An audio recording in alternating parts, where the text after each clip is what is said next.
Salut, c'est Raphaël. Avec FCG, un point c'est tout. Et aujourd'hui, on parle de Napoléon. Le 5 mai 2021 marquera l'anniversaire des 200 ans de la mort de Napoléon. Même si sa vie peut difficilement être résumée en quelques minutes, on peut néanmoins parler des conséquences de son passage dans le paysage français.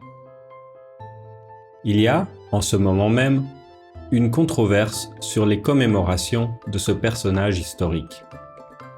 Parce que d'un côté, il est l'empereur qui a rétabli l'esclavage alors que la Révolution française l'avait aboli, et il est considéré comme un des inventeurs du génocide moderne, et d'un autre côté, il a instauré en France un système éducatif moderne et l'égalité des citoyens devant la loi.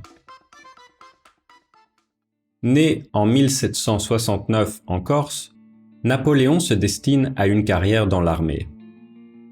Ses qualités de stratège lui permettent de devenir général à 24 ans et contre toute attente, il remporte victoire sur victoire lors de la campagne d'Italie dans la guerre contre les Autrichiens.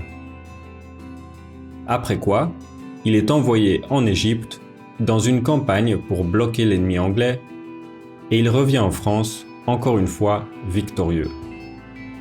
Ses succès font de lui un héros national.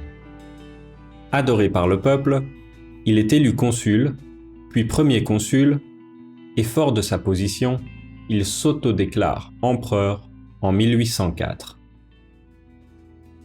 En tant qu'empereur, sa mégalomanie n'a plus de limite. Chaque victoire dans sa conquête d'Europe le rend plus fort, et ça commence sérieusement à énerver les autres pays. L'année 1812 marque sa première grande défaite en Russie. Cette fois-ci, il a vu trop grand. Il perd sa crédibilité, ce qui permet à la Russie de s'allier avec d'autres pays européens contre lui. L'alliance européenne sera fatale au régime de Napoléon. En 1814, ils entrent dans Paris et chassent l'empereur pour installer un nouveau roi, Louis XVIII, sur le trône. Mais Napoléon n'est pas d'humeur à se laisser faire, et sa popularité en France est encore grande. Il revient de force quelques mois plus tard, avec une armée qui s'agrandit au fur et à mesure qu'il traverse la France.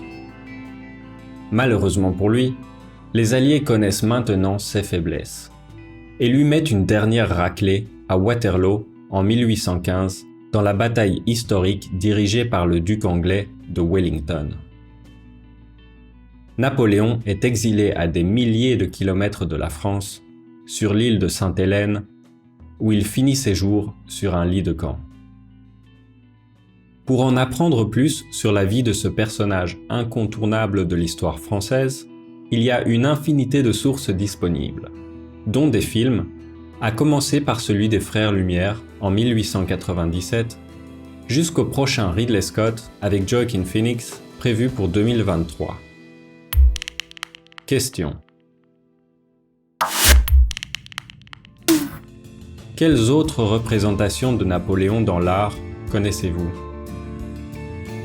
Avez-vous visité un des sites de bataille de Napoléon ? Ou son tombeau aux Invalides à Paris ? Faut-il rendre hommage à ce personnage malgré les atrocités qu'il a commises ?